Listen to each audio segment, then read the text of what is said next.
You've got 10 seconds. The countdown going on right now. I'm sorry, I'm not doing it the wrong way. This is Play-by-Play Cast, the world's #1 sports media podcast. Wait, what? Nobody's fact-checking it. Just keep going. Here we go. Who the hell is Happy Gilmore? Got all that on camera, right, John? Sure, I did. All right, because the red light was not on. The podcast about play-by-play broadcasters for play-by-play broadcasters, hosted by a play-by-play broadcaster. Oh, you can stick me in some kind of Italian boat because that one is gondola. Now, from New York, really? All the big ones are from New York. Your host, Joe Godet. It's still Joel. Yeah, he will not be able to see very well, Cotton. All right, it is episode number 162 of Play-by-Play Cast. Thanks, as always, for the subscribe, the stream, the download, however you have found this podcast. A podcast about play-by-play broadcasters for play-by-play broadcasters, hosted by a play-by-play broadcaster. My name is Joel Godet, and this is a podcast that dives into the tips, tricks, experience, stories, process, and preparations of some of the biggest and best play-by-play announcers in the business. You can find us, as always, on social. At Play-by-Playcast or at PXPcast. I am at Joel Godet, JoelGodett. You can email me, jgodett at bsu.edu. If you missed our conversation last week with Jeff Munn, we covered a ton of ground from the variety of different places and types of jobs that Jeff has had, through media relations to public address to radio play-by-play to covering a World Series to working in the Alliance of American Football. We hit a ton of ground, so check out that. Greg Wrubell was our guest the week before that from the BYU Cougars, and Dave Tasca, a producer-director from ESPN, was our guest 3 episodes ago. If you're just new to the podcast and you want to check out our entire back catalog, it is all available to you. Our guest today on episode number 162 comes to us from the world of soccer broadcasting. Her name is Jenn Hildreth, and you might know her from having just watched the World Cup on Fox. She's broadcast it the last couple of times, 2015 and 2019, and Jenn's new venture is as part of the ACC Network. She'll actually be on the call Sunday from Tallahassee when Wisconsin travels to Florida State, 2 o'clock on the ACC Network. Check your local listings, and if you have AT&T Uverse, don't bother, it's not on there, I'm sad. If anybody has a login for something that I can use to watch the ACC Network, that would be really great, because right now I'm up a creek. But Jenn Hildreth is going to be kicking off the soccer coverage on the ACC Network Sunday with the defending national champions, the Florida State Seminoles, taking on Wisconsin at 2 p.m. Today she joins us because, selfishly, I have a soccer broadcast. If you're listening to this podcast on time, it's this afternoon. Ball State opens up its season at home on ESPN+. They'll take on Eastern Illinois, and for me, it's the first soccer broadcast I have done, A, on television, and B, in a decade. Which is weird to say, because that means I'm old. But the last time I broadcast soccer there was video. It was an internet web stream. There was a single camera that just followed the action. Called it like radio. Not well, but called it like radio. Was when I worked at USF back in 2009, the fall of 2009. And then I did a very little bit of soccer for Orange All Access when I was in college, like a handful of matches. But other than that, it was a new experience, or this will be a new experience for me. And I wanted to talk to somebody who was A, very good at doing soccer, and then B, who could kind of walk us through exploring a sport that you're uncomfortable with as a broadcaster. We've talked about it a lot on this podcast with a litany of people. How do you broadcast something new? How do you prepare yourself for what's uncomfortable? So I figured what better way than to demonstrate that than to physically do it. So today's episode, we're going to walk through, all right, I'm walking into soccer. Jenn Hildreth, how do I do it? It's kind of a step-by-step of what to know going into A, something new, and B, soccer specifically. So if you want to attack it from both of those angles, you get kind of both of those views on this episode. And then we'll get into Jenn's career as well, because it's pretty awesome. Jenn was a collegiate athlete, a multiple sport collegiate athlete, and then bounced professionally into writing at first for the Atlanta Journal-Constitution.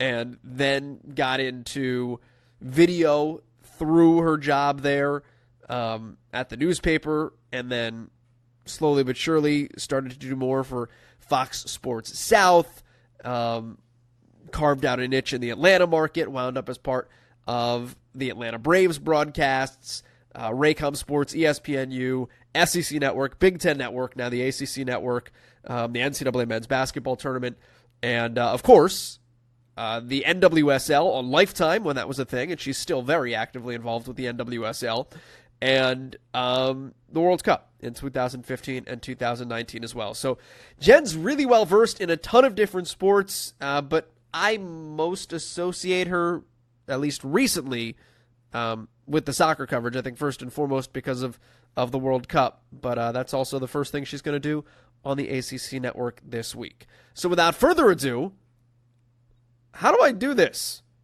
We'll find out how I'm getting prepped for a soccer broadcast today with Jenn Hildreth on PXPcast.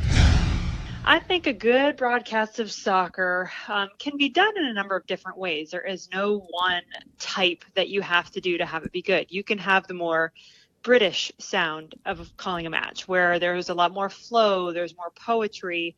At least that's how I hear those matches called. Or you can have, I would say, what has kind of been developed as a more American sound, the J.P. Delacameras, the John Strongs of the world, where I think they have a very different way that they call a match, both of which are good.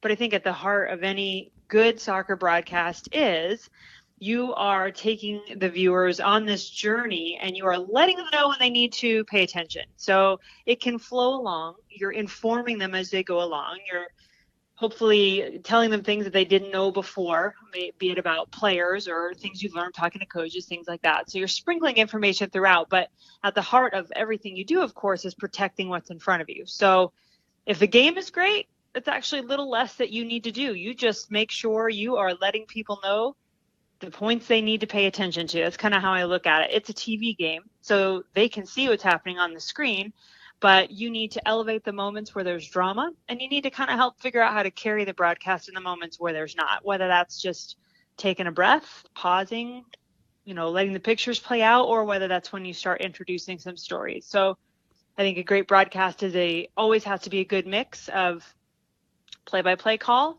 what's the action that's in front of you, and then also figuring out when and where to sprinkle in some of those other details that help fill out a broadcast. So let me dive into that piece of it a little bit more, especially because you've got such a blank canvas with soccer because, obviously there's things happening, but your goals being scored are can be few and far between. It's different. Yes. It's different than like a baseball where for 3 hours there's going to be a pitch every 10 seconds, and I know that, and I can weave in and out of that and use that as a foundation. With basketball, obviously, every play is happening at least every 30 seconds. How do you – script is the wrong word because I don't mean it from how do you plan it out, but how do you break down in your mind how you're going to take these 90 minutes and weave that story and figure out where you're going to lay out and how not to just bombard people and realize that I've just been talking for the first 15 minutes and it's been wall-to-wall sound and now I'm out. Yeah, exactly. I think that's all a feeling out process as you are going along in the match. But I'd say I go into it and I think, and what I've always been taught is when you start off, hit the big stories, hit what they really need to know. Your information provider at that point. That's pre-kickoff.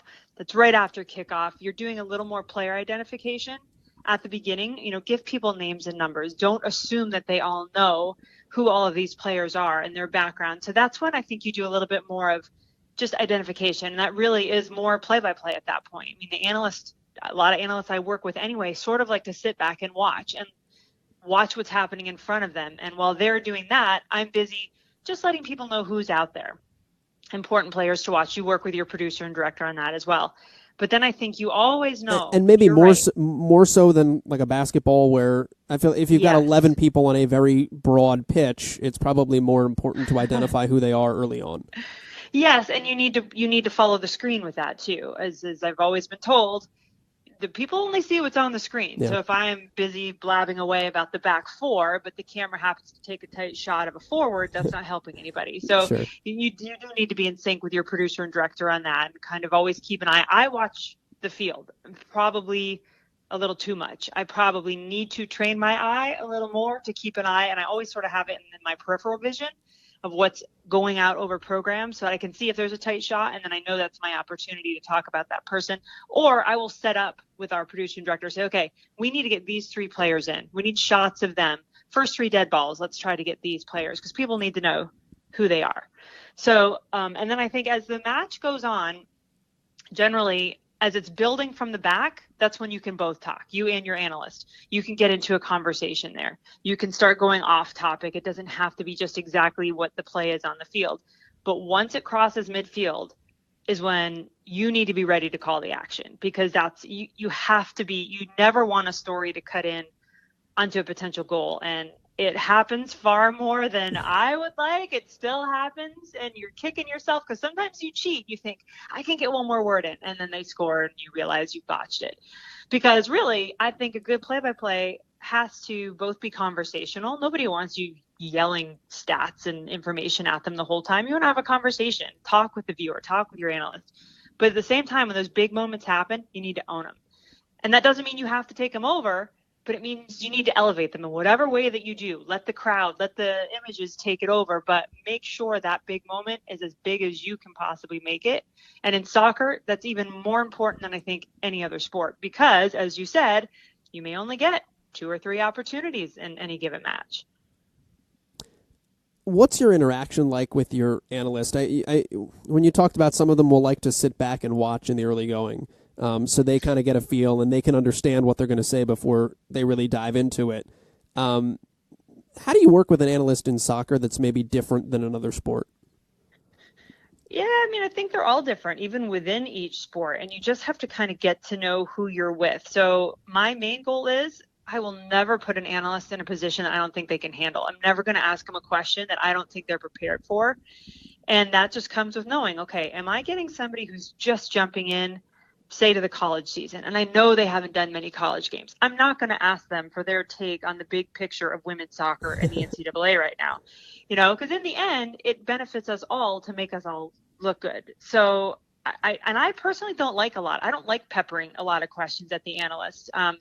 The only time I'll do that is if I have somebody who doesn't automatically get his or herself into points all that often. Like if I need to direct them a little more, I will. Or if there's a question I feel like somebody watching the match has, I'll ask them that question. But it is, you just have to know who you're working with, know what they're comfortable with, and you do figure that out as you go along. And the other part is, and this actually happened during the World Cup at one point, I know Kinder D. St. Aubin and I have done 2 World Cups together. She's one of my favorite people in the world, much less people to share a booth with. And I know there's nothing I can't throw at her. So I know she can handle anything. So we were doing one match. I don't remember which one it was. And I asked her a point blank question. And I looked, and she kind of turned and looked at me in the booth and put her arms up in the air. And I'm thinking, what, does she not understand the question? Like, how, this wasn't that hard. I think I asked, which subs does she want to see off the bench in the second half? So then I tried to think about how do I rephrase this without just rephrasing it, because that's going to sound ridiculous to the viewers. Eventually I did I half answered it myself and gave her a couple things, and then she picked up on it. And I found out later, and I had no idea about this, producer was talking to her. So, that's one of those things that's hard, because you don't know, I don't know when the producer is talking. I can see when she is talking to the truck, she's holding down her talkback button, but when they're talking to her, I don't know that. So even if it's just a little look over with a nod, just to kind of make sure that I see they're paying attention, that they're focused on the game, that they're not, you can usually tell, if they're thinking somewhere else. So I don't know, that just happened. So I'm still kind of learning, trying how to make sure that won't happen again. But, you share a lot of, as communication in the booth. That's a whole nother show in and of itself, how people communicate without actually talking to one another, whether it's a little elbow here or pointing down at notes or, whatever it may be. When do you talk? Basketball is so easy because I know for a fact that every 4 to 5 minutes I have a timeout. We go to commercial and I can sit and talk to my analyst and say, all right, what did you see? What if we go here? Can you do that as much in a soccer match? And, No, and you how do you cannot. communicate? No, you pretty much, it's what I just said. It's Yeah. all we have. And every now and then we'll scribble out notes to each other if Okay. we need to. But yeah, for the most part, that's happening on air. I'm having to ask those questions on air because, yeah, you don't have those moments. And once you get going, and the only time that I really take the time to scribble something, or I make sure, or I'll hit both of our cough buttons so I can talk to her without anybody else hearing it, is if there's something that one of us has gotten wrong. Like, hey, we've got this jersey number wrong. Jersey number 13 is actually, rosy white. It's not who we thought it was, or whatever. So it's only something really big like that would ever cause that to happen. That's pretty rare. Otherwise, we talk a lot before. We do talk at halftime. And then otherwise, you're all hearing what we're talking about as we're figuring it out. I was going to say that probably goes a lot more toward pre-broadcast prep of, like, I need to know that these 15 things are something that's on her mind. Yes. Yeah. Yeah. What are you watching when you, like, what's important to you as a fan of the sport first and foremost? What are you looking at on the field? And what of that becomes important to you as a play-by-play announcer beyond who's got the ball and where it's going?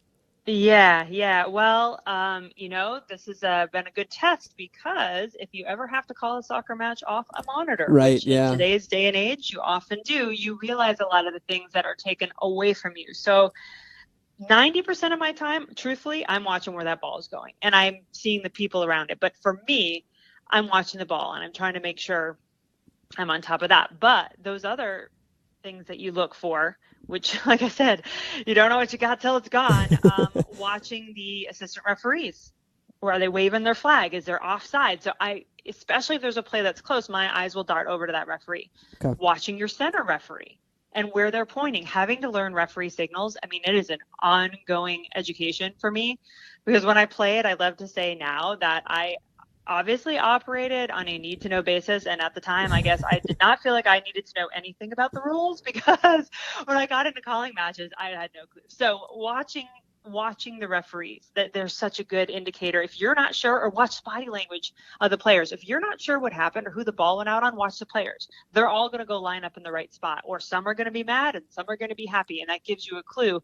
So it's basically all those other context clues to help you figure out in case something happened off the ball, for example, or something happened on the sideline or somewhere that you weren't paying attention to at the moment, and you still need to be able to talk about it. So I think those are the big things. And then every now and then, depending on the setup of the stadium, I'm keeping an eye on subs, keeping an eye on benches, coaches, but generally I don't look at them all that often. I mean, I do watch my ISO monitor, which is helpful, especially for players on the far side of the field, especially in like the college game when there's 10,000 subs per game and you're never quite sure who's on the field. So that ISO monitor becomes so important because it just gives you a tight shot. And as much as I sit there and I try to identify hair, shoes, the way they run, the way they carry their arms, like whatever it may be to help me identify players, it still is a challenge at times, especially if you get odd lighting and uniform combinations that are not meant for play-by-play eyes, which is a whole other topic, and we don't need to go there right now. Is that number 7 or number 24? I can't tell. Yeah. And if it's there, like my favorite combination, just quick side note, was like gray uniforms with maroon numbers at night. Okay, I give up. Well, who are you trying to help with that? Like, do the players like that combination? Because it is not helping the people calling the match. Well, you hide from the other team is what it is. Yeah, that must be camo. Okay. The offside flag thing was like was noticeable too, because I was actually flipping back and I was watching a bunch of different games, and one of the things that jumped out to me early on in a game is anytime there was an offensive run, you made note of if there was an offsides flag up or even down. Just to let people know, what's happening in front of you is real and safe, so to speak. Yeah, because I think it's a question. It's where my eyes are now trained to go. So I figure if I'm looking there, and I know, for example, I want to say it was in that Portland match, I knew there was a goal that was going to be called back because I could see, or there was a big save that was made. I think that's what it was.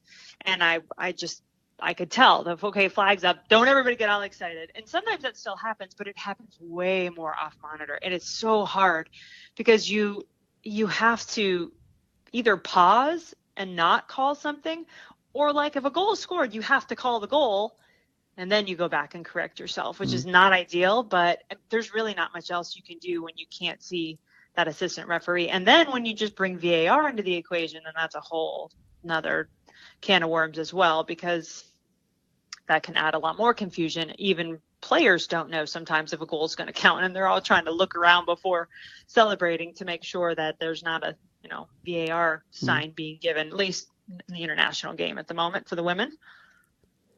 How do you walk the line of teaching what you're seeing as well?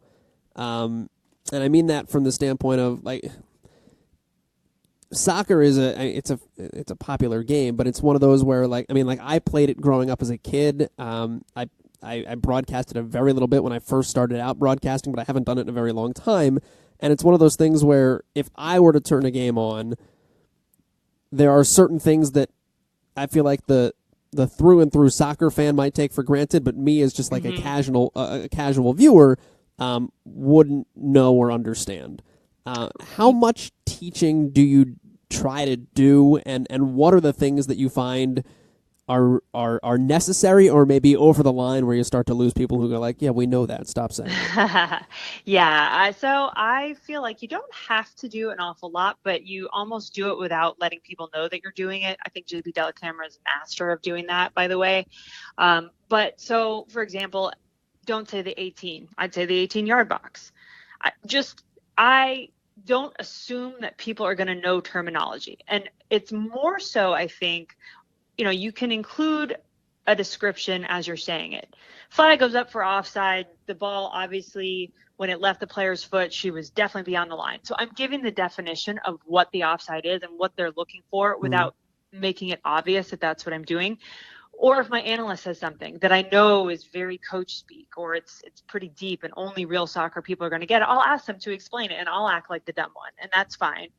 I'll have them explain it to me, just to make sure that everybody else knows what they're talking about. Because if I'm not sure, I can guarantee you a lot of our viewers aren't sure either. Or even if I am sure, I still think there are some things that need a little more explanation. And if I sense that, like, Ali Wagner is a very technical analyst, so I often will pay extra attention when I'm with her to make sure that if she says something that I feel like needs explaining, that I'm going to help draw that out of her.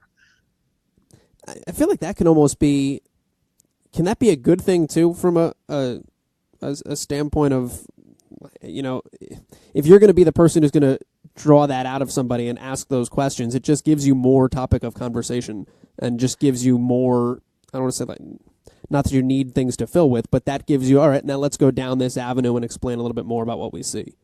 Sure. I do think you need to be careful, because while I laugh about saying, like, I don't mind sounding like an idiot, of course I actually don't really want to sound like an idiot. You don't want people to think that play-by-play totally doesn't know what's going on.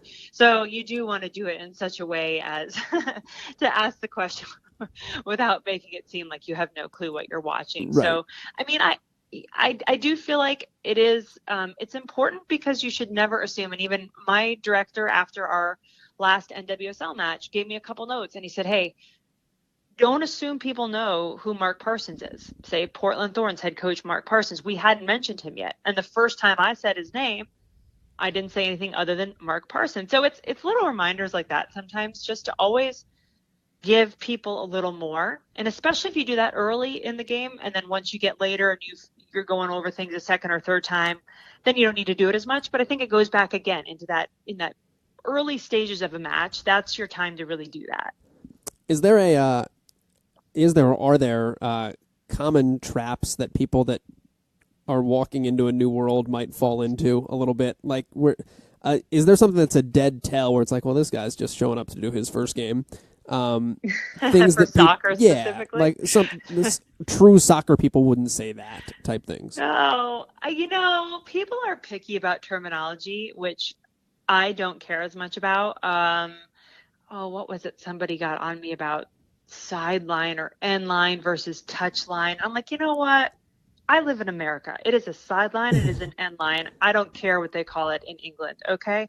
So I think soccer purists who are more European based may have a certain expectation for what they hear, but I don't think you have to play that way.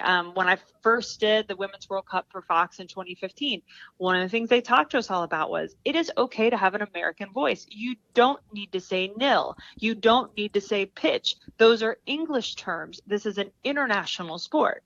And that really stuck with me. I played the game. I never call it a pitch. Now, every now and then, just for word variation, I might throw some of that stuff in there. But I don't think those are a big tell if you Americanize it, so to speak. I think it's more making the mistake of when to go into questions and stories when you shouldn't. But we all still do it. I mean, as I said, we all still do it. Just to know, okay, when they're in the attacking third, that's not the time to ask your analyst a question about tactics. That is the stuff that you learn as you go. And you kind of learn where you can cheat, where you're going to have more time. Okay, it's going to take them a while to set up this goal kick. Now we have time for a story. Those are the things you learn as you go along, where you maybe don't know that when you're coming in. And I think the other thing is you don't want to be information vomiting at people. You don't want to show that you know what you're doing by spitting out statistics and facts and history and all of that right off the bat. People don't want that either. So I think sometimes people make the mistake of doing that, making up for lack of experience by spitting out information. And you have to be careful with how you put that information out there as well. Outside of setting up for a goal kick, when are best times that you find to walk away from the physical action on the field and storytell a little bit?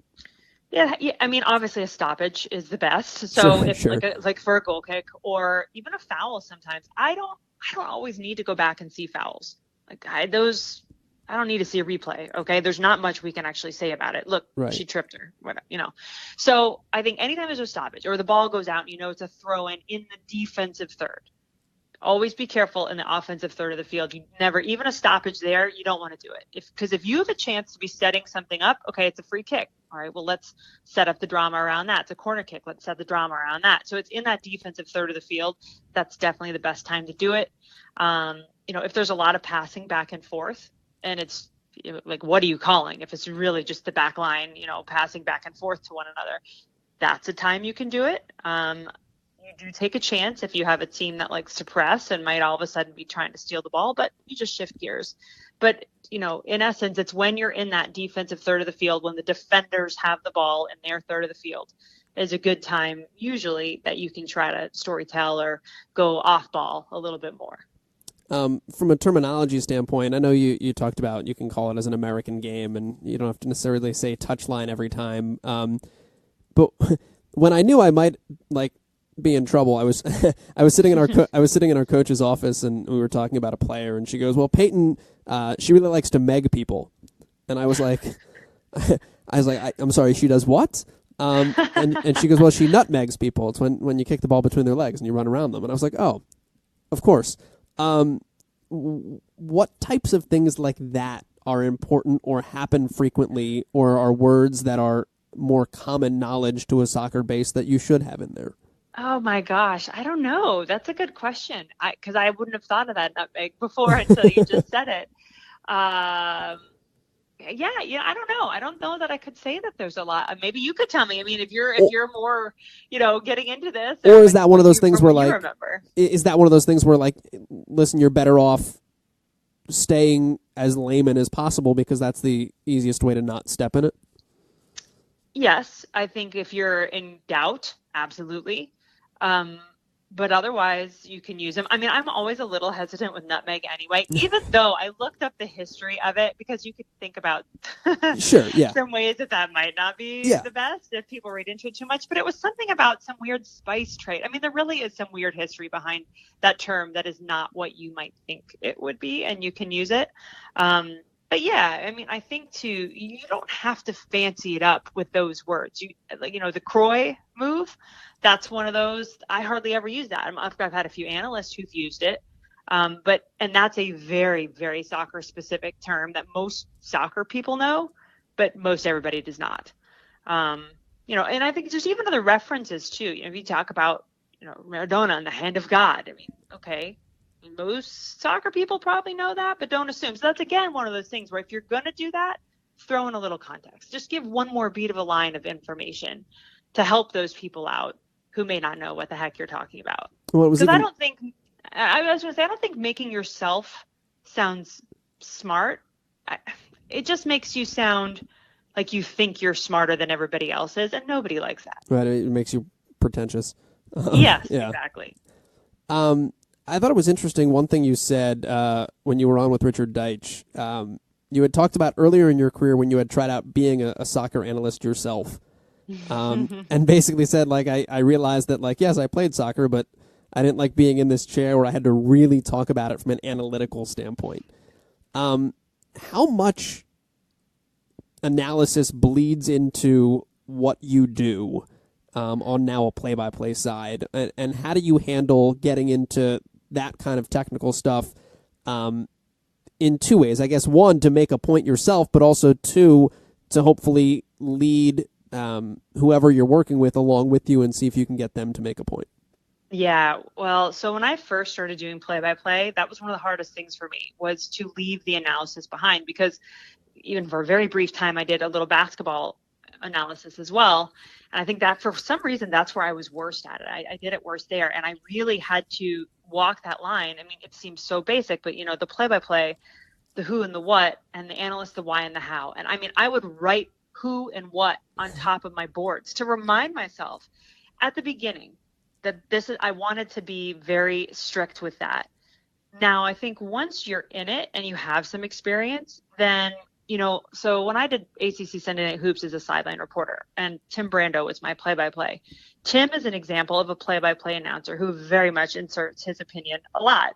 That's just part of who Tim is. However, he's earned it. He had done basketball for so long. So I do think you kind of have to earn that as a play-by-play announcer, and you need to be careful because you are not the one there to give your opinion or to give your analysis. That is what your expert analyst sitting next to you is for. So I generally try to keep that for the most part out of what I do, unless it's something where, so I was a goalkeeper. So if it's a specific play with a goalkeeper that I feel like I can add something because I have that type of knowledge, then I might go to that. Or if it's something from NWSL history where it's a match that I called and I can bring that in and I can say, well, Paul Riley's teams have been doing this since they were the Western Europe Clash. They press. This is what they do.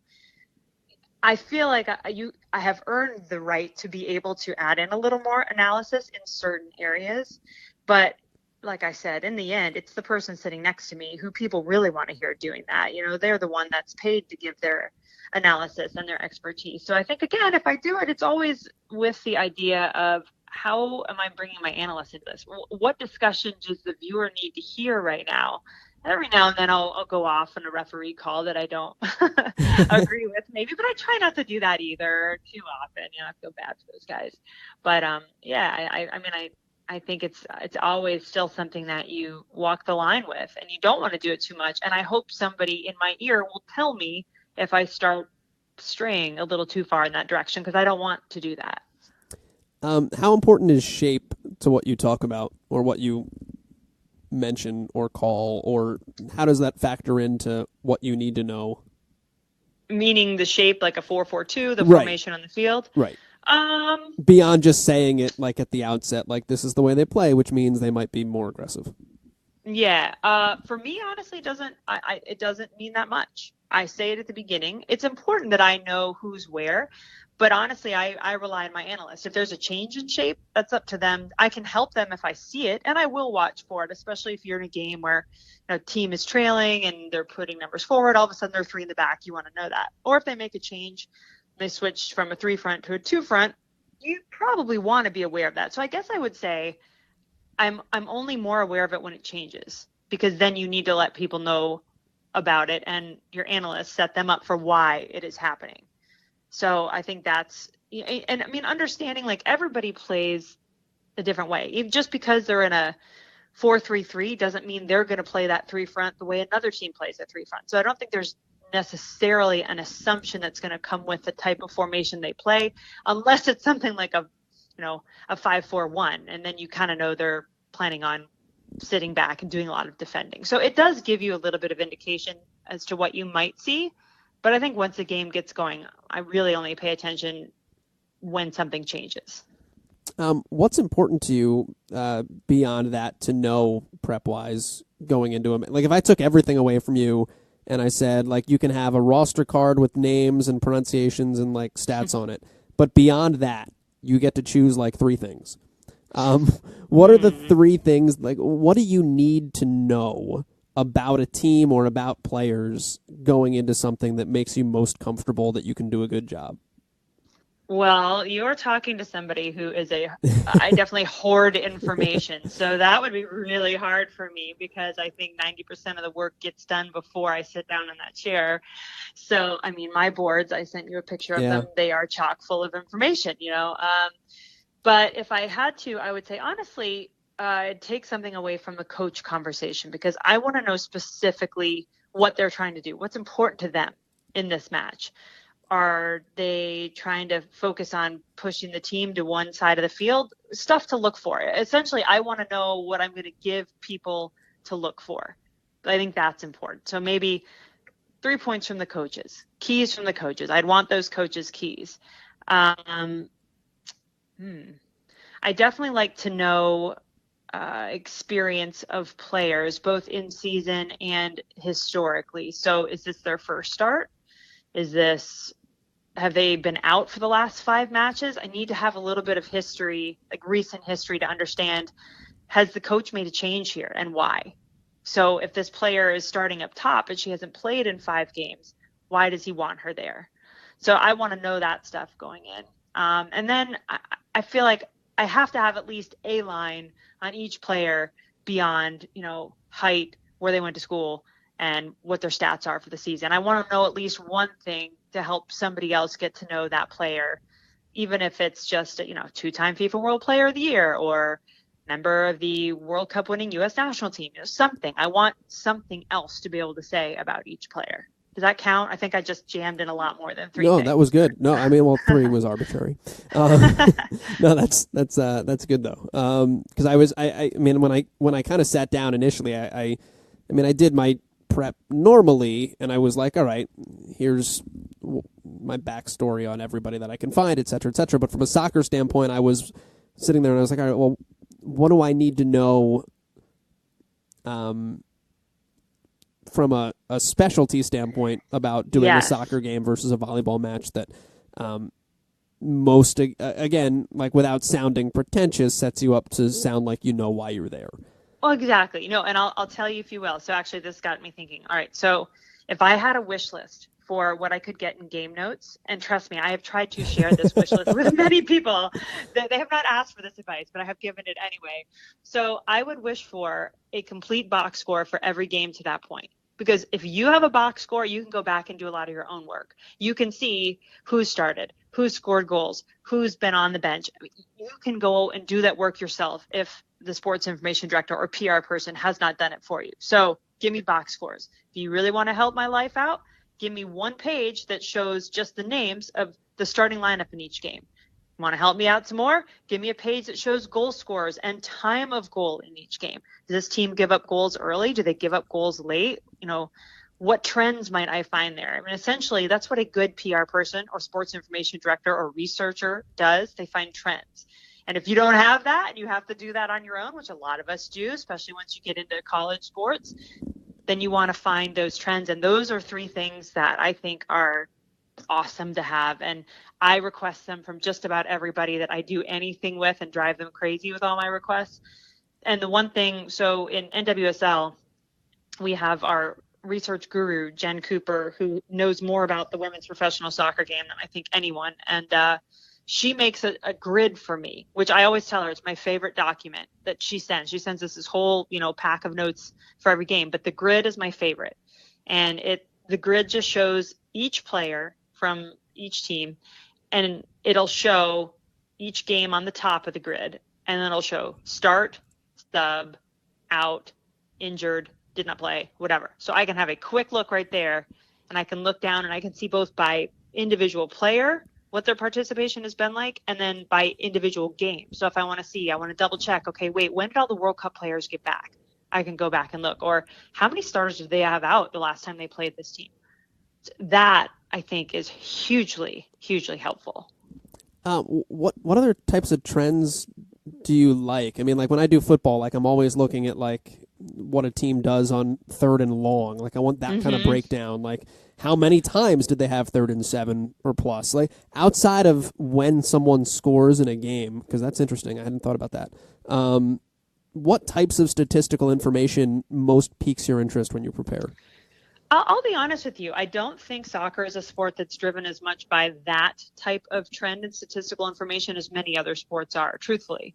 And that's not just being lazy. That's being honest. You can, Opta does our reports for NWSL, and I honestly don't use most of it because it doesn't even make sense to me. So they have a dribble completion rate.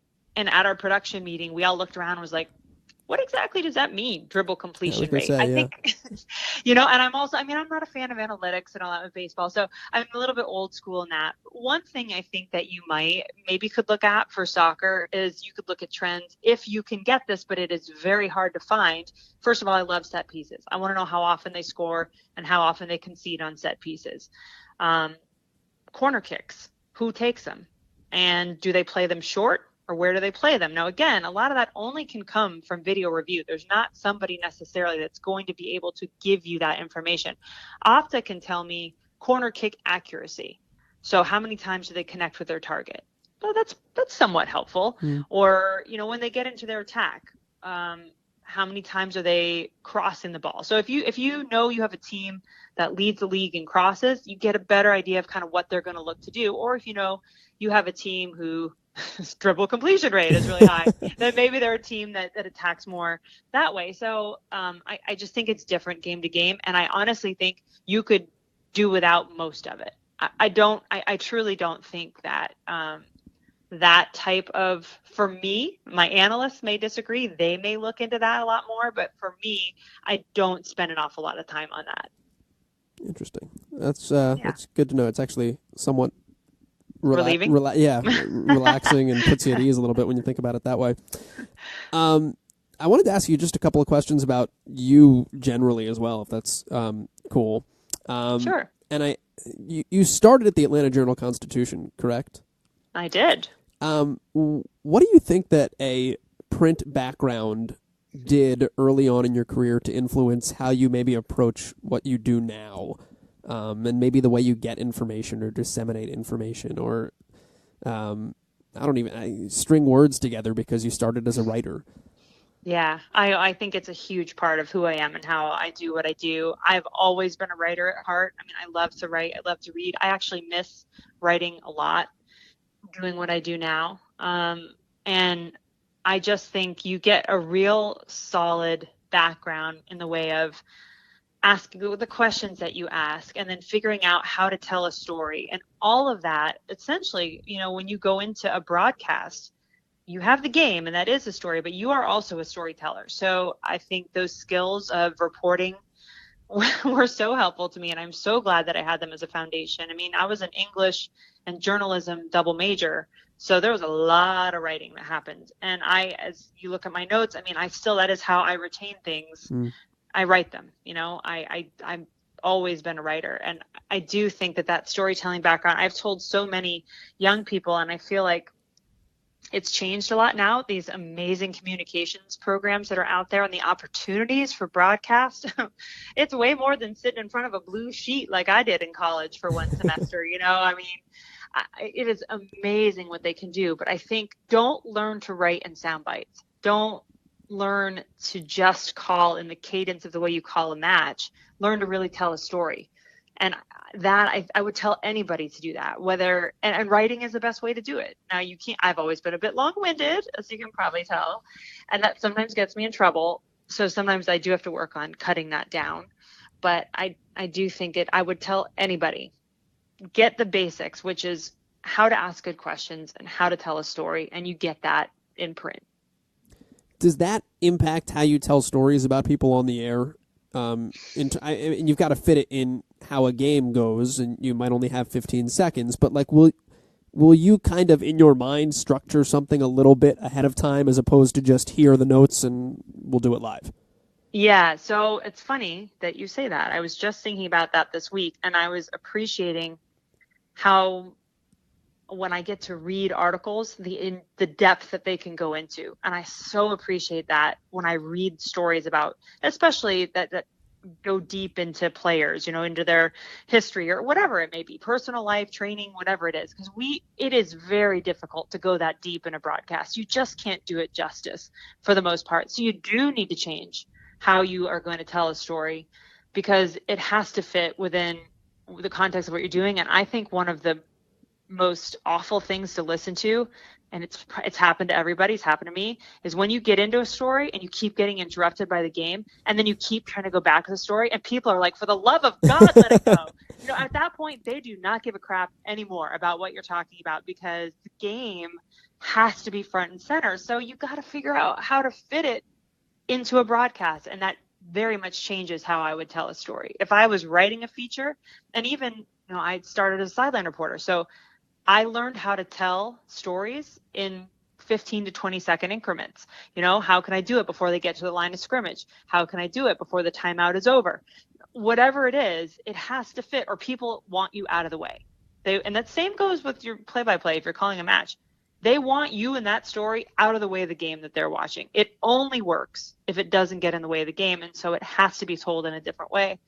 And that has been something I've learned. And I will say there are certain things, and this has only happened recently, that I will kind of script out a line here or there, because like I said, I appreciate the poetry of the way a lot of the British guys in particular call a match. I love listening to them call a match. And that is not to say I want to sound like them, but if I want to improve myself and vary the way that I call a match, and I start thinking, all right, we all have our potential word choice that we go to. So how can I vary my word choice up? How can I inject a few of these moments of poetry?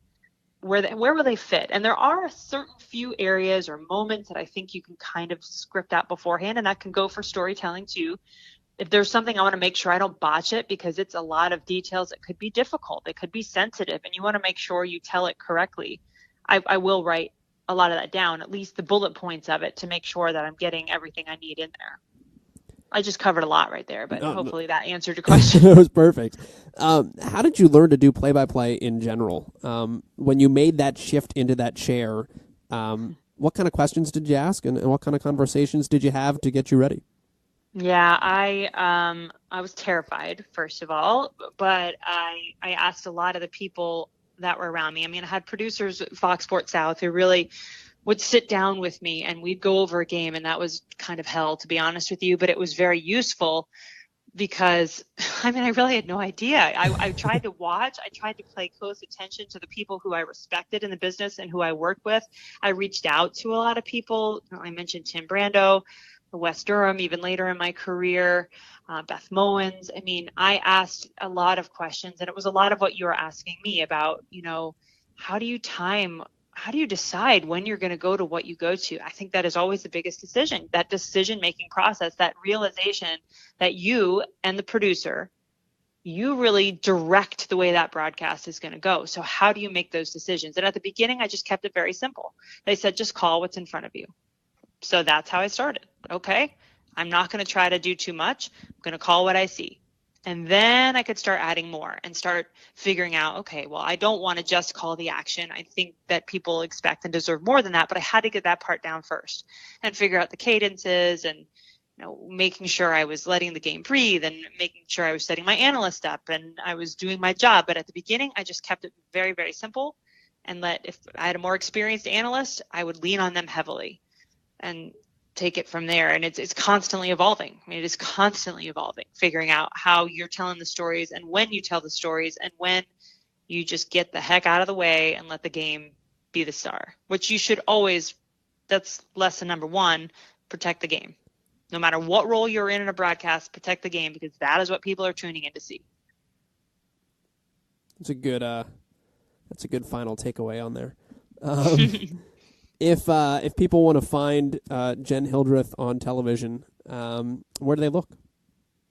Well, I was just able to announce today that they can now tune in to the ACC Network, because I will be calling women's soccer, women's basketball, and softball for the ACC Network. So I'm so excited about that. It's a conference I have been with since the beginning of my career. So I'm very excited to be a part of that. And also the NWSL on ESPN. We have a few more matches to close out the season, including the playoffs, which are in October. So you can be sure to check out the schedule for those. And that's it right now. How much is interest peaked, by the way, over the last 2 months or so for NWSL games? Oh, it's been great. We've seen record attendance across the league, 25,000 in Portland for the match we had out there.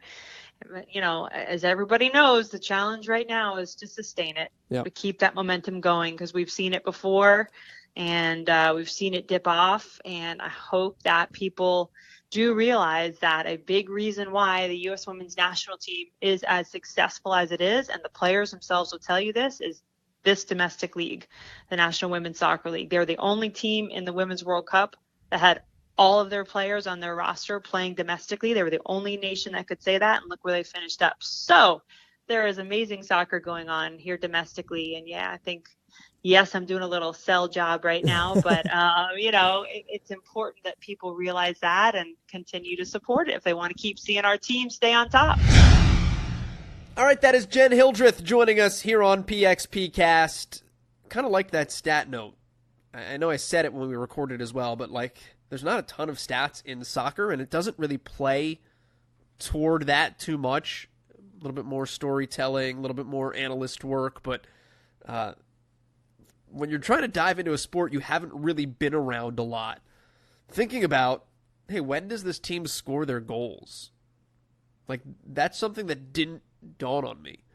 And then, of course, I was curious, and we've had this conversation before. Jake Ziven was on, the voice of the Portland Timbers, a long time ago. We talked about, how much British broadcast do you work in? So it was interesting to hear Jen basically say, listen, you call your game. You're not British. You don't have a British accent. You don't have to say, Ball State have scored. And you don't have to necessarily use British slang. You can call it a sideline. Work in touchline, call it a sideline. It's an American game. It's a field, not necessarily a pitch. That was a little putting of my mind at ease, although I'm still hopeful that I can work in a couple of vocabulary words like nutmeg that make me sound smart, and that I do them appropriately so that I don't sound stupid. That's my biggest fear heading into this. But we'll see. I'm really excited. You guys all know I do gymnastics on television. I've done wrestling on television. I like getting involved in the unknown and the uncomfortable, and that is exactly what's going to happen when I do soccer tonight. So we'll talk about it next week. I'll let you know how it goes. Until then, my name is Joel Gannett. Jenn Hildreth was our guest. Check her out Sunday on the ACC Network. I love that we've got an ACC Network. Syracuse wasn't in it when I was in college, but they are now. So I feel like I can get more of my orange fill as soon as AT&T picks it up. I feel like John Oliver right now, just throwing daggers at AT&T. That would be great, though, because I'd love to watch it. But until next week, my name is Joel Gannett. This is PXP Cast, and we are out.